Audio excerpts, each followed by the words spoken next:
뉴스 시작합니다. 김윤수입니다. 윤석열 전 대통령이 첫 특검 소환 조사를 받고 있습니다.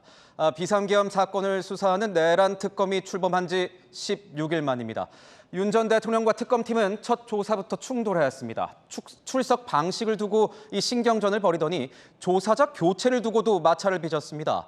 이례적으로 경찰이 조사를 진행했는데 윤 전 대통령 측이 이를 납득할 수 없다면서 한때 조사를 거부한 겁니다. 현장 취재기자 연결하겠습니다. 자, 김세인 기자, 현재 윤 전 대통령 조사를 받고 있는 겁니까? 네, 윤석열 전 대통령은 오후 4시 50분쯤부터 다시 조사를 받고 있는 걸로 알려졌습니다. 당초 1시 반으로 예정됐던 오후 조사가 중단됐다가 재개된 겁니다. 윤 전 대통령은 오늘 오전 10시쯤 특검에 공개 출석해 조사를 받았습니다. 약 1시간가량 경호처를 통한 체포 방해 혐의에 대해 조사를 받았는데요. 이 내용을 수사했던 박창원 총경과 최상진, 이정필 경감이 윤 전 대통령을 조사했습니다. 진술 거부도 없었고 조사자와 질의응답이 오간 것으로 전해집니다. 그러나 점심 식사를 마친 후 윤 전 대통령 측은 1차 체포영장의 집행 자체가 위법했다며 여기에 조사자인 박창원 총경 또한 참여했다고 주장하며 조사실로 들어가는 걸 거부하고 대기실에 머물렀습니다. 이후 약 3시간 반 동안 조사가 이뤄지지 못했습니다. 자, 그렇다면 앞으로는 어떤 내용의 조사가 이어지는 겁니까? 네, 당초 윤 대통령 측은 심야 조사에 응하겠다고 밝혔는데요. 실제 조사 종료 시점은 예측하기가 어려운 상황입니다. 특검은 오전에 조사가 이뤄졌던 윤 전 대통령의 체포 방해 혐의 외에도 비화폰 기록을 삭제하도록 지시했다는 혐의에 관해서도 조사가 필요하다는 입장입니다. 이 밖에 지난해 12월 비상계엄 당시 국회 계엄 해제를 방해하도록 지시한 혐의나 계엄을 위해 북한의 도발을 유도했다는 외환죄 정황이 있는지도 조사 대상입니다. 오늘 오후 조사가 한 차례 중단되며 특검팀은 체포 방해 혐의 외에는 조사를 진행하지 못했는데요. 그동안 제기된 의혹들에 관해 윤 전 대통령의 진술을 최대한 받아내겠다는 입장입니다. 지금까지 서울고등검찰청 앞에서 전해드렸습니다. 윤석열 전 대통령은 점심 식사 이후에 이 3시간 넘게 조사실에 복귀하지 않았습니다. 변호인단은 오늘 조사실에 들어온 경찰이 앞서 올해 초 윤 전 대통령 체포에 나섰던 이력이 있다면서 가해자가 피해자를 조사하는 이해 충돌이라고 주장했습니다. 배두헌 기자의 보도입니다. 윤석열 전 대통령은 오늘 오전 특검 요구대로 포토라인을 거쳐 공개 출석했습니다. 지하 주차장으로 들어가지 않은 이유 있으실까요? 이번에도 진술 거부권 행사하실 건가요? 하지만 오전 조사 이후 점심 식사를 마친 뒤 특검 조사실에 복귀하지 않으면서 사실상 조사가 파행됐습니다. 오전 조사엔 윤 전 대통령 체포영장 저지 혐의 수사를 맡은 박창완 총경 등 특검에 파견된 경찰 관계자들이 나섰습니다. 그런데 변호인단은 조사실에 들어온 박 총경이 윤 전 대통령 불법 체포에 참여한 혐의로 고발된 상태라고 문제를 제기했습니다. 윤 전 대통령 변호인단은 가해자가 피해자를 조사하고 있다. 검사가 직접 신문하라며 조사자 교체를 요구했습니다. 특검은 즉각 반박했습니다. 박 총경이 윤 전 대통령 1차 체포 시도에 관여하지 않았다는 겁니다. 경찰청도 박 총경이 윤 전 대통령이 아니라 경호처 관계자들에 대한 체포영장 집행을 위해 갔던 것이라고 반박했습니다. 결국 3시간가량 조사가 지연된 끝에 윤 전 대통령은 조사에 복귀했습니다. 채널A 뉴스 배두헌입니다. 한때 윤석열 전 대통령 측이 조사를 거부하고 나서자 특검팀은 강경한 태도를 보였습니다. 윤 전 대통령 변호인단이 이 허위 사실을 유포하면서 수사를 방해하고 있다며 변호인을 수사 대상으로 검토하겠다는 입장을 밝힌 겁니다. 이어서 송채연 기자입니다. 윤석열 전 대통령이 조사실 입실을 거부하며 오후 조사가 파행되자 특검팀은 조사 불응으로 간주하겠다고 밝혔습니다. 오늘 조사를 맡은 박창환 총경이 윤 전 대통령 체포영장 집행 때 동행한 적이 없는데 허위 사실을 유포했다며 변호인을 수사 대상으로 검토하겠다는 입장도 내놓았습니다. 내란 특검법상 속임수로 특별검사 직무수행을 방해한 경우 5년 이하의 징역에 처해질 수 있습니다. 특검팀은 윤 대통령을 향해서도 대기실에 머무르며 조사실에 들어오지 않은 건 출석 불응으로 간주될 수 있다고 경고했습니다. 박지영 내란 특검보는 피고인이 법정에서 피고인석이 아닌 방청석에 앉아 있다면 출석을 인정할 수 있느냐고 반문했습니다. 허위 사실을 유포한 변호인에 대해선 대한변호사협회에 통보해 징계 조치도 검토하겠다고 언급했습니다. 윤 전 대통령은 오늘 오전 진술 거부권을 행사하지 않고 질문에 답했지만 조사 시간이 짧아 체포영장 저지 의혹에 관해서만 진술한 걸로 알려졌습니다. 특검팀은 계엄 해제 방해 의혹과 외환 혐의에 대해서도 조사가 필요한 만큼 앞으로도 윤 전 대통령을 수차례 소환할 계획입니다. 채널A 뉴스 송채은입니다. 네, 아는 기자 시작하겠습니다. 법조팀 김지윤 기자 나와 있습니다. 자, 김 기자. 전직 대통령 조사가 한동안 파행이 됐었는데 초유의 일이라고 봐도 되는 겁니까? 네, 맞습니다. 전직 대통령 소환 조사 파행, 전례가 없는 일입니다. 지금껏 검찰 조사를 받은 전직 대통령은 노무현, 박근혜, 이명박 전 대통령을 포함해 총 5명입니다. 짧게는 13시간, 길게는 20시간 넘게 검찰 조사에 응했고요. 중단되는 일 없이 한 번의 조사가 끝났습니다. 오늘은 결국 이 조사자가 경찰이라는 게 문제가 된 건데 특검은 그렇다면 왜 이 경찰을 앞세운 겁니까? 네, 전직 대통령이 조사를 중간에 중단한 것도 처음이지만요. 경찰이 조사 주체가 된 건 역시 이번이 처음입니다. 윤 전 대통령 체포 방해 혐의는 원래 경찰이 수사했죠. 윤 전 대통령은 경찰 소환에 3차례 불응했고요. 당연히 처음부터 이 수사를 맡았던 박창한 총경이 윤 전 대통령 조사를 맡아야 한다는 게 특검의 입장입니다. 그런데 윤 전 대통령 측이 반발한 이유는 뭡니까? 네, 윤 전 대통령 측은 조사자에 반발하면서요. 이렇게 입장을 밝혔습니다. 가해자가 피해자를 조사하고 있다고요. 앞서 윤 전 대통령 측은 지난 1월 체포 시도 때 경찰이 불법 체포에 나섰다면서 실무자들을 고발했습니다. 그런데 오늘 조사에 참여한 박 총경이 고발 대상에 포함이 돼 있어서 이해 충돌이다라는 게 윤 전 대통령 측의 표면적인 이유입니다. 표면적인 이유는 이렇다라는 건데 그렇다면 속내는 뭡니까? 특검의 태도로 인해서 이 윤 전 대통령의 불편한 심기가 드러났다는 분석이 나오고 있습니다. 통상 전직 대통령 조사 때요. 수사 책임자가 나와서 면담하는 절차도 없었고요.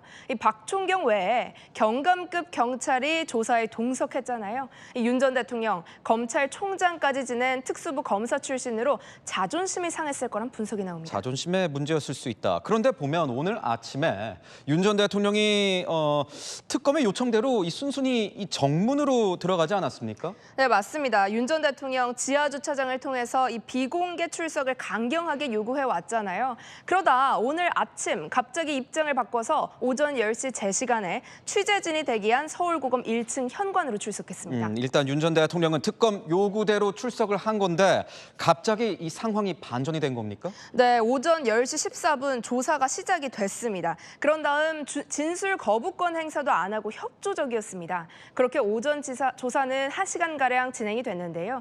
청사 내에서 점심 식사도 마쳤고요. 특검은 오후 1시 반 체포 방해 혐의 조사를 이어갈 예정이었다고 합니다. 그런데 갑자기 윤 전 대통령 측이 조사실 입실을 거부하고 나선 겁니다. 따로 마련된 대기실에서 버티면서요. 이 조사 재개는 예정보다 3시간 넘게 늦어졌습니다. 갑자기 왜 그렇게 했을까요? 뭔가 이유가 있을까요? 윤 전 대통령 측이 점심 무렵에 배포한 입장문을 보면 힌트를 좀 얻을 수가 있습니다. 특검은 오전 조사가 잘 진행됐다는 자화자찬의 발표를 하고 있다. 특검이 이례적으로 기자 브리핑을 수시로 하고 있는 이 상황을 비판한 겁니다. 특검은 문제 없다는 입장입니다. 특검법상 알 권리 보장을 위해서 대국민 보고를 할 수 있다는 규정이 있어서입니다. 지금 단계에서는 심야 조사가 이루어질지 이 여부도 관심이 가고 있습니다. 특검이 윤 전 대통령을 또 부를까요? 네, 심야 조사 여부를 봐야겠지만요. 일단 지금 단계로는 조사만으로는 특검이 만족하지는 못할 겁니다. 우여곡절이 많았던 오늘 첫 조사, 체포 방해와 비화폰 내역 삭제 지시 혐의 위주였습니다. 당초 특검팀은 국회 의결 방해와 외환죄 조사도 할 계획이었거든요. 지금 한창 진행 중이라고는 하지만요. 다 끝내지 못할 만큼 또다시 소환할 가능성이 높습니다. 네, 잘 들었습니다. 지금까지 아는 기자였습니다. 검찰개혁을 주도하게 될 이재명 정부 차기 민정수석에 봉욱 전 대검 차장검사가 거론되고 있습니다. 검찰의 속사정을 잘 알아야 이 개혁에 나설 수 있다는 대통령의 의중이 반영된 거란 분석입니다. 봉 전 차장은 내정 여부를 묻자 뵐 날을 기대한다는 답을 보냈습니다. 이상원 기자의 보도입니다.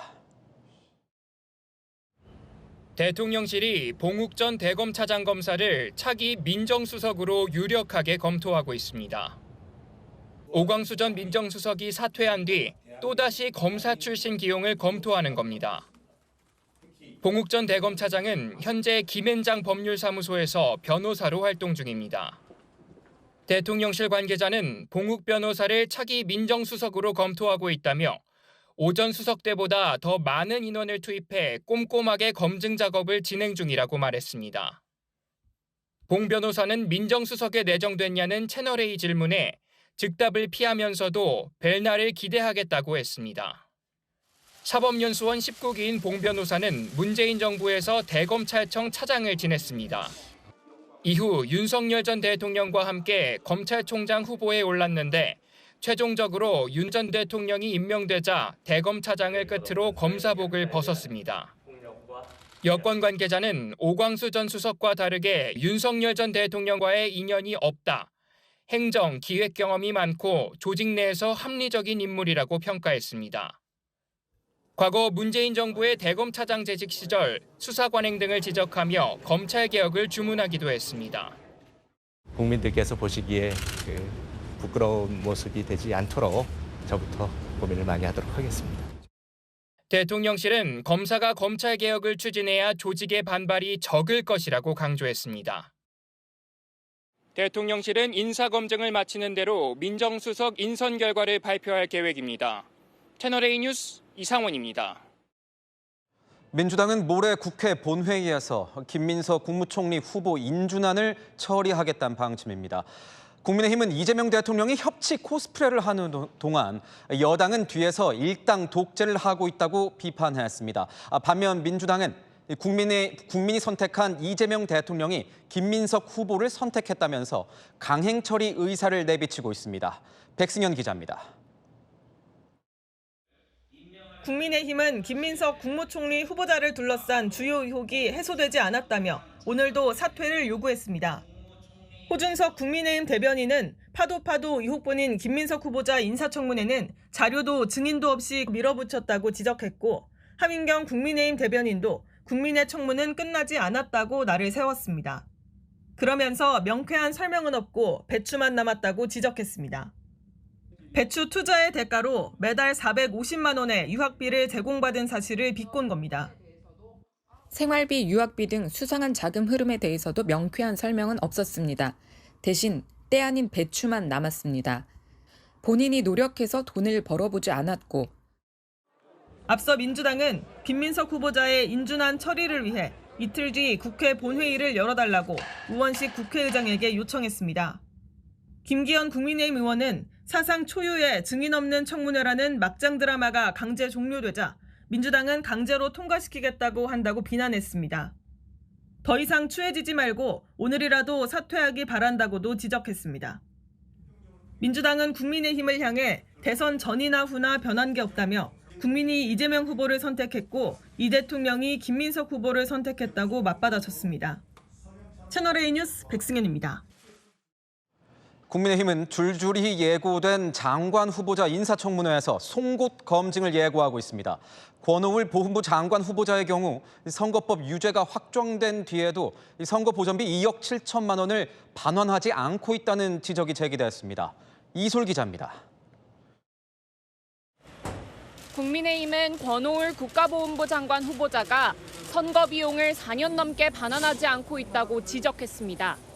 미납된 선거 보전비만 2억 7,462만 원에 달한다는 겁니다. 권 후보자는 2018년 경북도지사 선거에 바른미래당 소속으로 출마했다 낙선했습니다. 당시 선거비의 절반을 국고로 보전받았습니다. 그런데 권 후보자는 선거운동원으로 신고하지 않은 활동가들에게 금품을 제공한 혐의로 기소됐고 2021년 4월 집행유예 판결이 확정되면서 선거비 보전 자격을 잃었습니다. 공직선거법에 따르면 이런 경우 30일 이내에 보전받은 선거 비용을 모두 반환해야 합니다. 국민의힘은 권 후보자가 지금까지 해당 금액을 납부하지 않았고 전액을 채무로 신고했다고 주장했습니다. 법질선을 훼손하는 먹튀 장관 후보자는 장관이 될 자격이 없습니다. 선거 비용을 즉시 반환하고 후보직에서 즉시 사퇴해야 한다고 생각합니다. 권 후보자는 채널A와의 통화에서 당시 살던 아파트까지 처분했지만 선거비를 다 갚기 어려울 만큼 경제적으로 힘든 상황이었다며 재심 청구를 검토 중이고 관련 내용은 청문회에서 소상히 밝히겠다고 말했습니다. 채널A 뉴스 이소리입니다. 어제 주택담보대출을 6억 원 이하로 제한하는 이재명 정부의 첫 부동산 대책이 나왔습니다. 그런데 당초 대통령실이 우린 보고도 못 받았다고 선을 그었다가 다시 입장을 뒤집으면서 한때 혼선을 빚었습니다. 대통령실의 오락가락 대응을 두고 당장 야권에선 유체 이탈 화법, 오리발 정권이라는 비판이 쏟아졌습니다. 정현주 기자의 보도입니다. 대통령실 대책이 아닙니다. 저희는 아무런 입장이나 혹은 그 정책을 내놓은 바 없다라고 다른 보고가 특별히 없었고요. 금융당국이 내놓은 고강도 대출 규제에 선을 그었던 강유정 대변인. 대통령실과 부처의 손발이 맞지 않는 상황이 연출되고 시장이 혼란에 빠지자 대통령실은 90분 만에 부처의 현안에 대해 긴밀히 소통하고 있다며 입장을 뒤집었습니다. 대통령실의 메시지 혼선에 국민의힘에선 유체이탈화법이라는 비판이 나왔습니다. 송한석 원내대표는 여차하면 부처 책임으로 떠넘기겠다는 심산이냐며 무책임한 혼선 행정이라고 했고 안철수 의원은 이런 혼선은 수치스러워해야 한다고 꼬집었습니다. 주진우 의원은 이재명 대통령의 대북 송금 의혹 사건과 연관지으며 도지사 때 부지사가 한 일도 몰랐는데 오죽하랴라고 했습니다. 서민들의 내 집 마련 기회가 더 멀어졌다면서 시장 혼란만 가중될 것이란 지적도 이어졌습니다.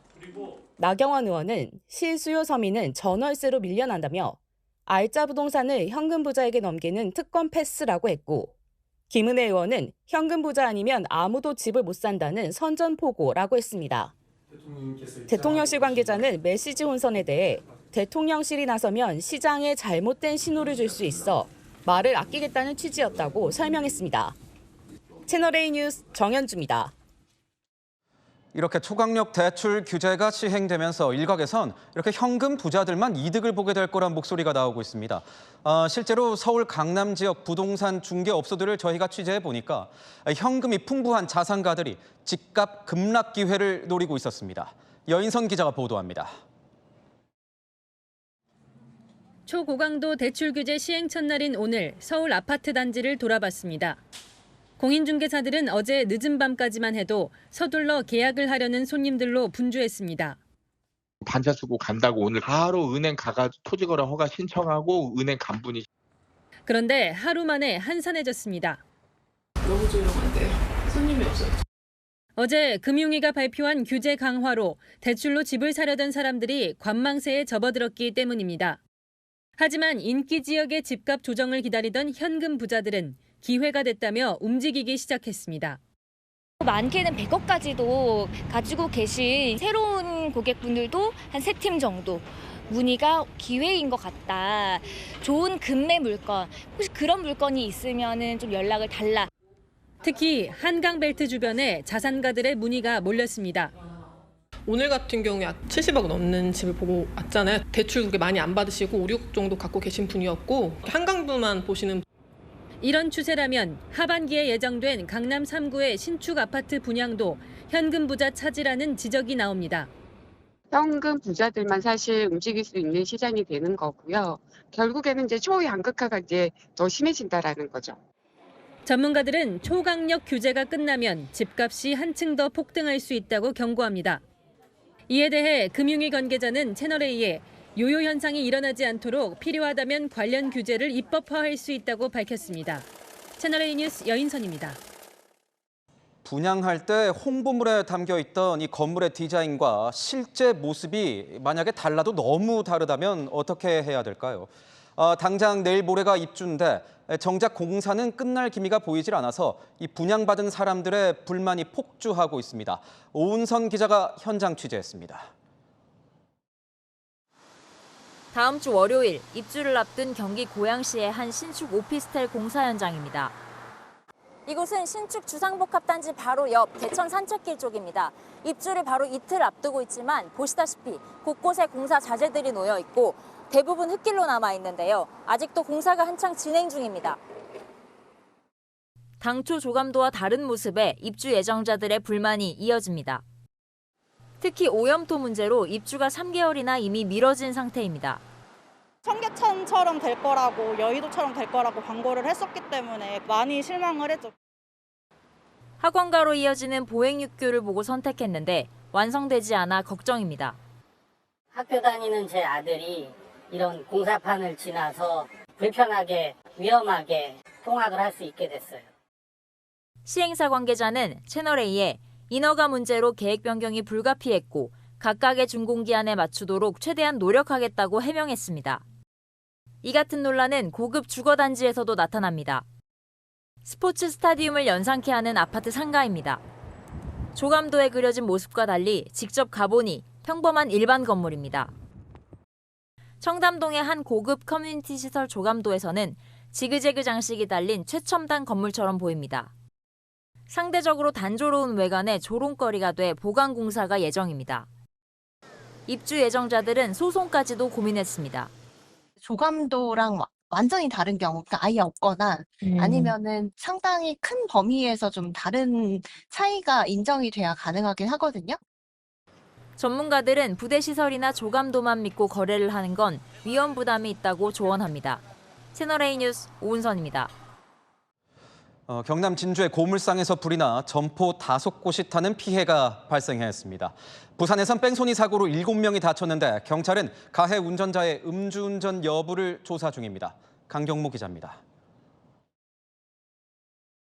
건물 위에서 검은 연기가 끊임없이 피어오릅니다. 물을 뿌려보지만 연기는 좀처럼 수그러들지 않습니다.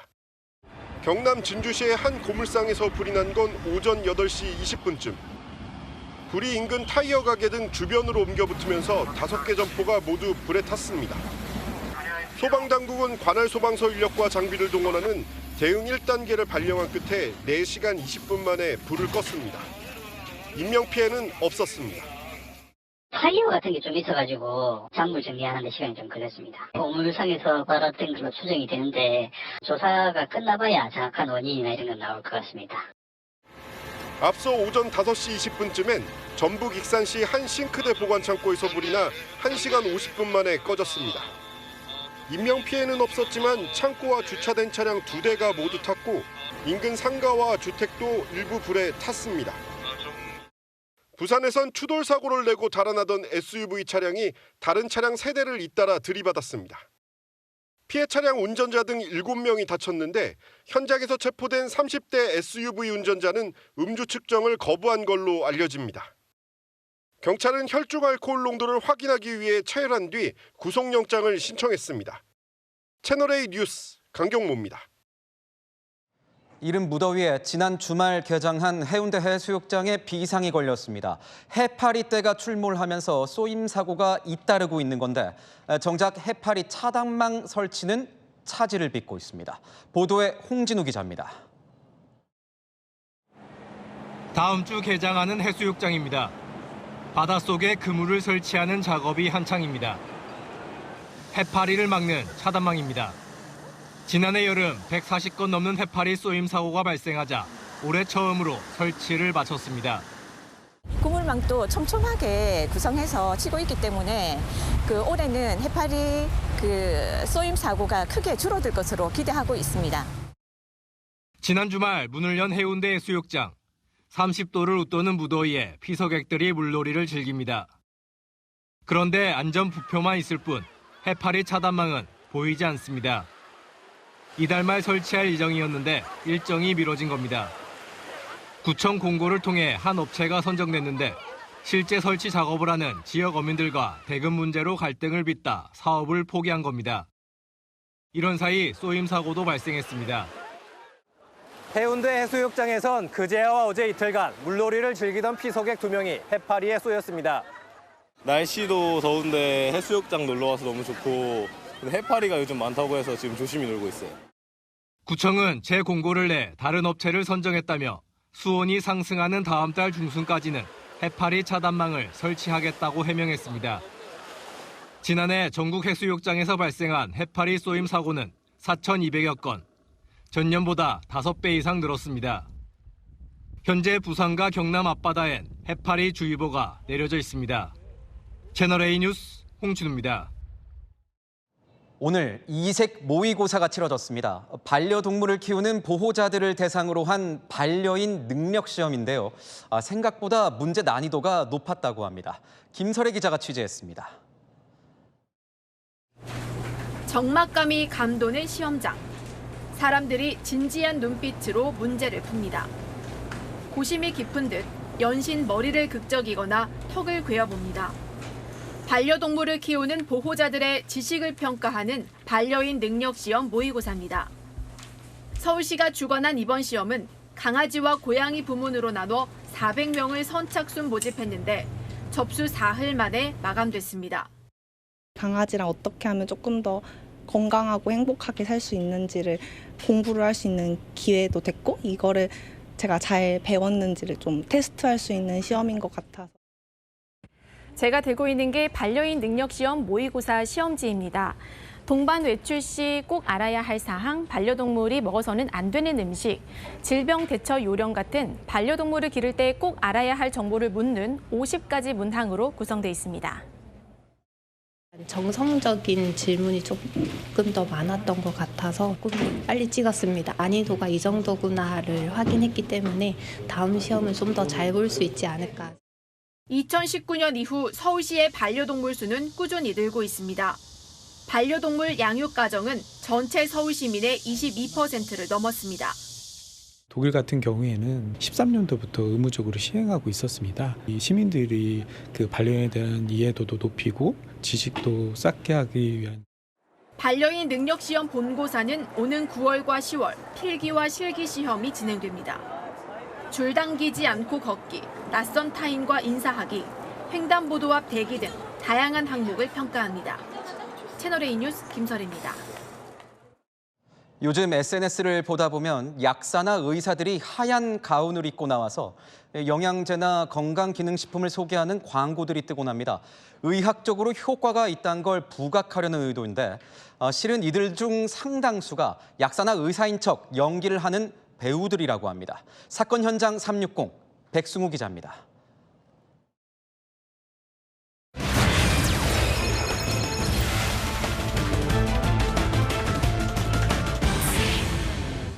제가 지금 입고 있는 이 옷 바로 약사 가운인데요.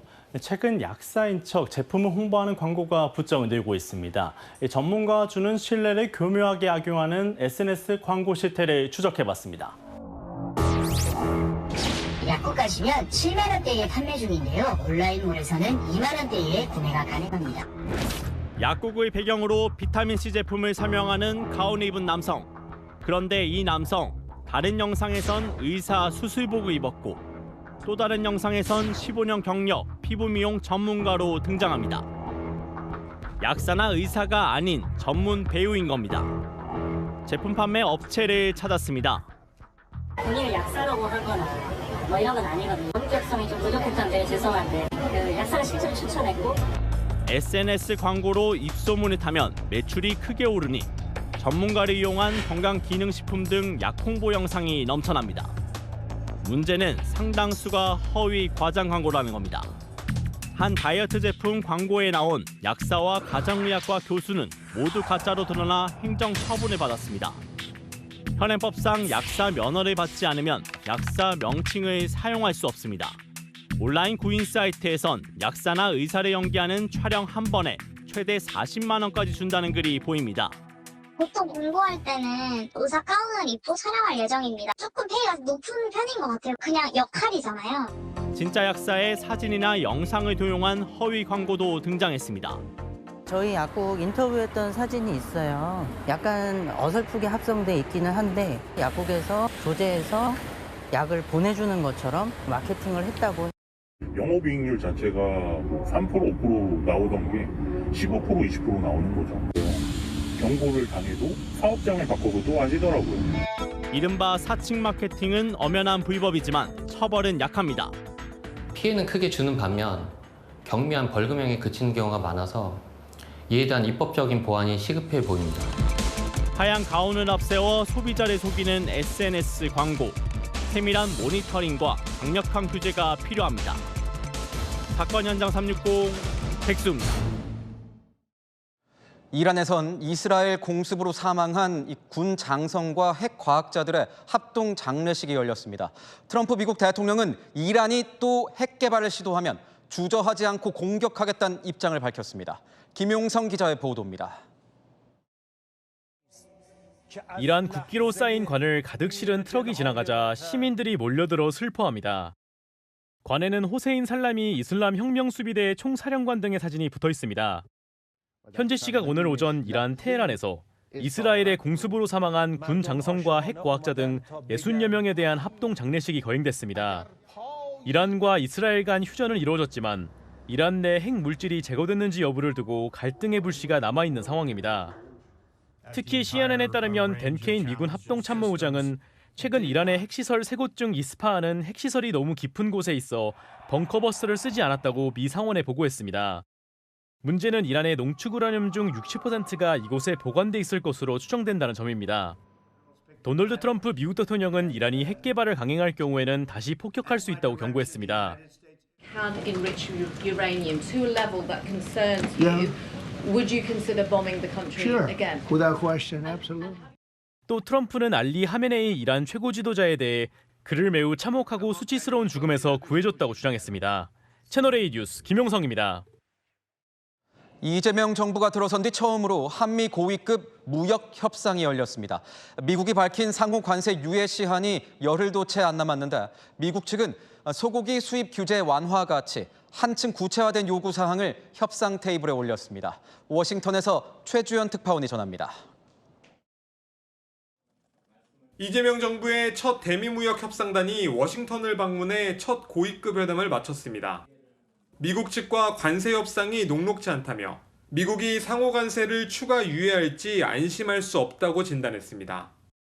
여한구 통상교섭본부장은 하워드 러트닉 상무장관과 제이미슨 그리어 미국 무역대표부 대표 등과 면담했는데 미국 측은 30개월 이상 미국산 소고기 수입 금지와 구글에 대한 지도 반출 금지 등에 대해 항목별로 세세하게 따지며 비관세 장벽을 문제 삼았습니다. 또 알래스카 LNG 프로젝트가 도널드 트럼프 미국 대통령의 우선순위에 있다며 우리 정부에게 투자 참여를 촉구하기도 했습니다. 이에 우리 측은 한국이 미국의 최대 소고기 수입국이라는 점을 강조하는 한편 두 나라의 공급망이 밀접하게 엮여 있는 점 등을 설명하며 관세 철폐를 요구한 것으로 전해졌습니다. 미국 측은 우리에게 협상의 진전이 없는 이유도 물은 것으로 전해졌습니다. 국내적 상황으로 인해서 한미 간 협상이 지체되었지만 앞으로 최선을 다해서 미측과 협상해 나갈 계획입니다. 90일이었던 상호 관세 유예 기간이 열흘 앞으로 다가온 상황. 트럼프 대통령은 전 세계를 향해 직접 압박에 나섰습니다. At a certain point over the next week and a half or so, or maybe before, we're going to send out a letter. We talked to many of the countries, and we're just going to tell them what they have to pay to do business in the United States. And we can do whatever we want. We could extend it. We could make it shorter. 트럼프는 미국 기업에 디지털 세금을 부과한 캐나다에 대해 무역 협상을 돌연 중단하겠다고 밝히며 압박하기도 했습니다. 워싱턴에서 채널A 뉴스 최주연입니다. 영국 고 다이애나 왕세자비가 자주 입었던 이 꽃무늬 드레스가 경매에서 우리 돈 약 7억 원에 낙찰됐습니다. 특별한 사연이 담긴 옷이라는데요. 정성원 기자가 보도합니다.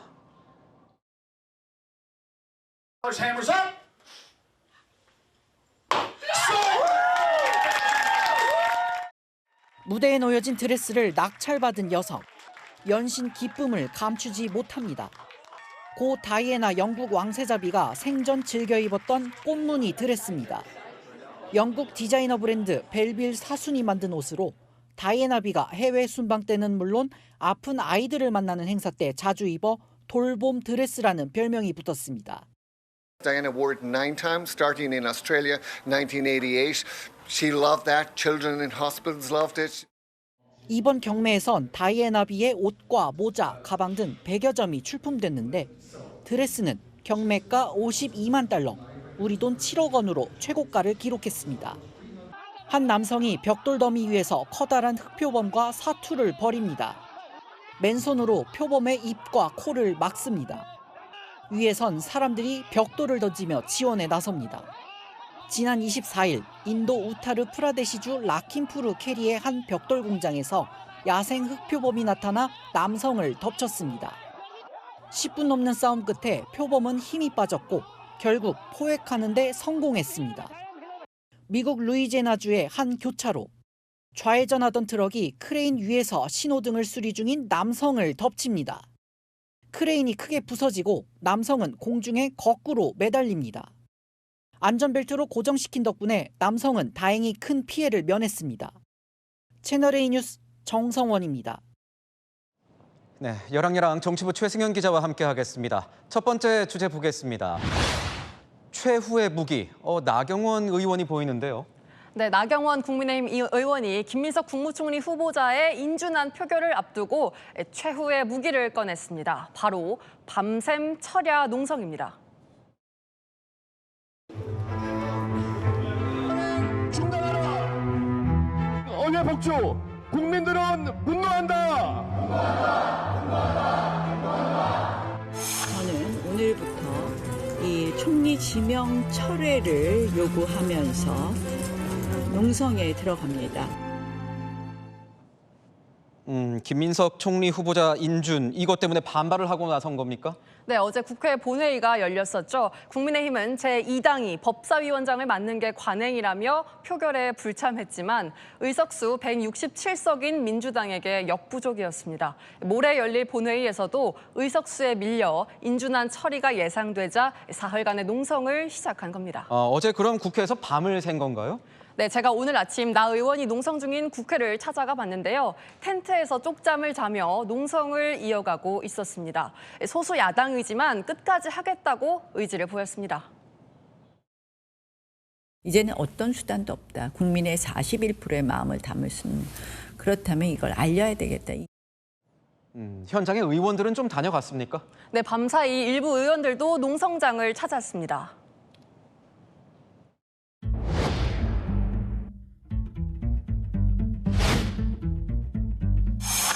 국민들의 검증을 받아야 되는데 과연 이런 분이 총리를 하면 될까? 힘들게 싸우시는 나경원 전 대표님을 성원하기 위해서 농성 외에는 국민의힘이 딱히 쓸 수 있는 카드가 없어 보이기도 하는데 국민의힘이 혹시 좀 계획하고 있는 게 더 있습니까? 네, 정식 인사청문회는 끝이 났지만요. 의혹이 풀린 게 없다면서 국민의힘은 이른바 국민청문회를 예고했습니다. 김민석 후보자를 둘러싼 의혹들에 대해 각계 전문가를 불러서 다퉈보겠다고요. 다양한 전문가들을 불러서 김민석 총리 후보자의 해명이 과연 적절한지. 의혹이 해소될지 지켜봐야겠습니다. 네, 두 번째 주제 보겠습니다. 우원식 국회의장의 모습이 보이는데 누구와의 이 환상의 호흡을 보였습니까? 네, 바로 민주당 의원들인데요. 어제 공석인 4개 상임위원장을 선출하는 본회의가 열렸는데 우원식 의장과 민주당 의원들의 모습이 눈에 띄었습니다.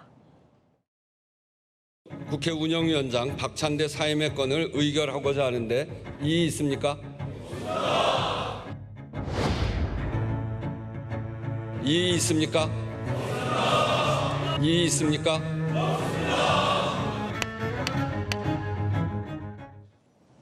분위기가 좋아 보이는데 상임위원장 선출 후에는 어땠습니까? 네, 선출 후에는 우 의장이 직접 축하한다는 인사를 건네면서 훈훈한 분위기를 이어갔습니다.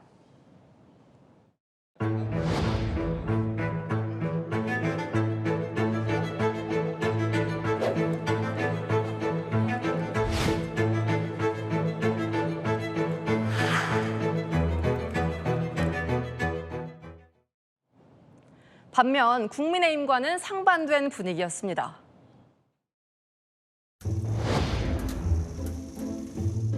최소 일주일이라도 좀 연기를 해달라 이렇게 건의를 드렸습니다. 국회의장께서는 충분한 시간을 줬다. 왜 나가? 박규태 의원님 들어오세요. 보고 싶어요. 국회의장은 임기 중에 당적을 가질 수 없습니다. 여야를 떠나 국회를 공정하게 운영하라는 취지겠죠. 누구의 편도 아닌 국민의 편이 되겠다고 했던 우원식 의장의 취임사가 다시 생각나네요. 네, 잘 들었습니다. 지금까지 여랑야랑이었습니다. 프로야구 KT 위즈의 코치를 맡고 있던 이 바람의 아들 이종범이 시즌 도중에 돌연 팀을 떠났습니다. TV 예능 프로그램에 합류하기 위해서라는데 중위권 싸움이 한창인 KT와 그 팬들에겐 충격적인 행보입니다. 김호영 기자입니다. 매번 KT 덕아웃에서 진지하게 경기를 지켜보며 선수들을 지지해주던 이종범 코치가 KT 구단을 떠났습니다. KT가 어제 이종범 코치를 1군 엔트리에서 제외시켰습니다. 이 코치가 예능 프로그램 출연을 위해 퇴단 의사를 밝혔기 때문입니다. 시즌 전반기 도중 중위권 싸움이 한창인 상황에서 퇴단해 야구 팬들의 분노가 쏟아지고 있습니다. 시즌 전반기가 끝나고 나서라도 가도 되는 건데 굳이 지금 중요한 순간에 나가야 했나. 개인의 자유가 있기 때문에 새로운 도전은 맞다고 생각하는데 KT 팬으로서는 좀 많이 무책임하다고 양면적으로 생각이 드는 것 같아요. 이종범 코치는 지난 10월 혜태 타이거즈 시절 한솥밥을 먹었던 이강철 KT 감독의 제안으로 KT 코치로 합류했습니다. KT 구단 관계자는 만류했지만 이 코치와 상의해 최종 결정했다고 설명했습니다. 전력 공백 등은 크지 않을 것으로 판단했다고 덧붙였습니다. 계약상 위약금 등의 문제는 없다는 게 구단 측의 설명입니다. KT 이강철 감독도 은퇴한 야구인들을 도우려는 본인의 의사를 존중했다고 말한 것으로 전해집니다. 이종범 코치의 퇴단을 두고 선택의 자유라는 지지와 책임감의 부재라는 비판이 팬들 사이에서 공존하고 있습니다.